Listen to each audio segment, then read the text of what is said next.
बहुत बड़ी खुशखबरी मैं दिल्ली के लोगों को देना चाहता हूं और ख़ासकर हमारे दिल्ली के जो गरीब तबका है, सफाई कर्मचारी जो हैं उनके लिए आम आदमी पार्टी की एमसीडी में जो सरकार है, जो शैली ओबराय मेयर हैं हमारी, उनके नेतृत्व में जो काम कर रही है, उन्होंने एक बहुत बड़ा काम किया है। 18 साल से, पिछले 18 साल से एमसीडी के अंदर सफाई कर्मचारियों को तो क्या, किसी भी कर्मचारी को टाइम पे तनख्वाह नहीं मिलती थी।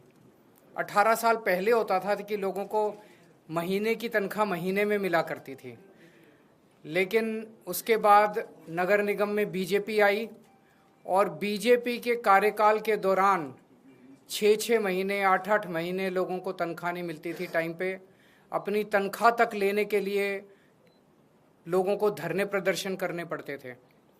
हम देखते थे कि 70-80% टाइम लोगों का धरने प्रदर्शन करने में जाता था, और धरने प्रदर्शन भी कोई बड़ी मांग के लिए नहीं, अपनी तनख्वाह लेने के लिए कर्मचारी धरने प्रदर्शन किया करते थे। तो इतना ज़्यादा भ्रष्टाचार था कि सारा पैसा भ्रष्टाचार के उस पर चढ़ जाता था। पिछले 2 साल से हमारी सरकार है नगर निगम के अंदर, और 2 साल से लोगों को हर महीने के पहले हफ्ते उनके अकाउंट में तनख्वाह आ जाती है। पिछले 2 साल में एक भी इंसिडेंट ऐसा नहीं हुआ जब सफाई कर्मचारियों को धरना प्रदर्शन या हड़ताल करनी पड़ी हो। जबकि उसके पहले 15 साल जब बीजेपी की सरकार थी, आप उठा के देख लीजिए कि लगभग सफाई कर्मचारी, दूसरे कर्मचारी हड़ताल पे ही रहते थे, काम पे कम रहते थे, हड़ताल पे ज़्यादा रहते थे।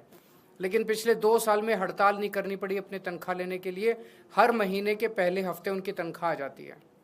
आज जो मैं आपको बड़ी खबर देने जा रहा हूँ वो ये है कि अभी 31 अक्टूबर हुआ नहीं है, ये महीना पूरा हुआ नहीं है। 1 नवंबर के बाद तनख्वाह मिलनी थी। पहले हफ्ते में, जैसे मैंने कहा, 7 नवंबर तक उनके अकाउंट में तनख्वाह जानी थी, लेकिन दिवाली को मद्देनजर रखते हुए सभी लगभग 64,000 कच्चे और पक्के सफाई कर्मचारियों के अकाउंट में दिवाली के पहले अगले महीने की नवंबर की तनख्वाह उनके अकाउंट में पहुंच चुकी है। जो तनख्वाह उनके 7 नवंबर तक जानी थी वो तनख्वाह उनके अकाउंट में ऑलरेडी पहुंच चुकी है, ताकि वो अपने बच्चों के साथ, अपने परिवार के साथ अच्छी दिवाली मना सकें। ना केवल तनख्वाह दी गई है, दिवाली बोनस भी। पहले दिवाली बोनस के लिए भी उनको धरने प्रदर्शन करने पड़ते थे, डिमांड करना पड़ता था, और इतने कई महीनों तक धरने करते थे। दिवाली बोनस भी लगभग 23 करोड़ रुपए दिवाली बोनस उनके अकाउंट में पहुंच गया है। और मैं उम्मीद करता हूं कि इस बार वो दिवाली बहुत धूमधाम के साथ अपने परिवार के साथ मनाएंगे, और ये उन दिल्ली के लोगों का नतीजा है कि उन्होंने एक ईमानदार सरकार को नगर निगम में मौका दिया। जैसे दिल्ली में पहले मौका दिया था, इतने काम हुए दिल्ली में, ऐसे अब नगर निगम के अंदर भी बहुत काम हो रहे हैं। तो मैं दिल्ली के सभी सफाई कर्मचारियों को ख़ास तौर से ये बधाई देना चाहता हूं कि उनकी दिवाली इस बार बहुत अच्छी मनेगी। पहली बार हुआ ऐसा कि 7 तारीख ये जो दिवाली के पहले तनख्वाह दी गई है, ये पहली बार हुआ है। एमसीडी के इतिहास में पहली बार हुआ है कि दिवाली के पहले उनको तनख्वाह दी गई। ये पहली बार हुआ है कि 31 के पहले तनख्वाह दी गई है। 18 साल पहले ये तो होता था कि महीने की तनख्वाह महीने में मिलती थी, लेकिन ये आज तक कभी नहीं हुआ कि मंथ एंड के पहले तनख्वाह उनके अकाउंट में पहुंच गई हो।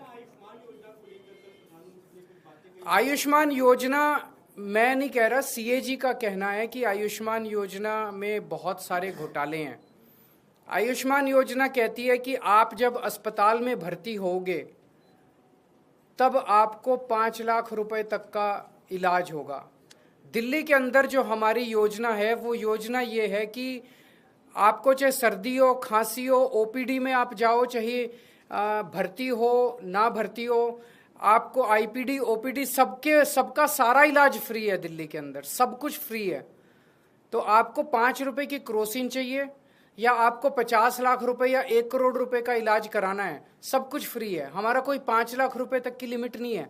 तो जब हमारा सब कुछ ही फ्री है, दवाइयाँ भी फ्री है, टेस्ट भी फ्री है, ओपीडी भी फ्री है, आईपीडी भी फ्री है, अस्पताल में भर्ती हो तब भी फ्री है, केवल डॉक्टर को दिखाने जाओ तब भी फ्री है, तो फिर आयुष्मान योजना का दिल्ली के अंदर कोई मतलब नहीं रह जाता है। यही मैंने कल प्रधानमंत्री जी से निवेदन किया कि आप दिल्ली के मॉडल को स्टडी करके दिल्ली के मॉडल को पूरे देश में लागू कीजिए।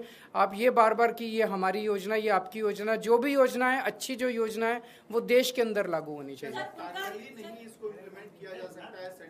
नहीं, वो उनका ये कहना है कि आप आयुष्मान योजना ही लागू कीजिए, अपनी योजना बंद कीजिए।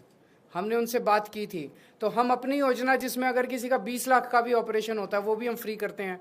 हमारे मोहल्ला क्लिनिक में कोई जाता है उसका सारा फ्री हो, उसको कैसे बंद कर दें हम लोग? सर, आरएसएस प्रमुख ने ये भी कहा दिवाली को लेकर, जिस तरह से नॉर्थ इंडिया में पोल्यूशन सिचुएशन है, टैकल करने के लिए फायर क्रैकर बैन लगाया जाता है। आरएसएस प्रमुख कह रहे हैं कि हिंदुओं के त्योहारों के समय इस तरह के क्यों रेस्ट्रिक्शंस लगते हैं?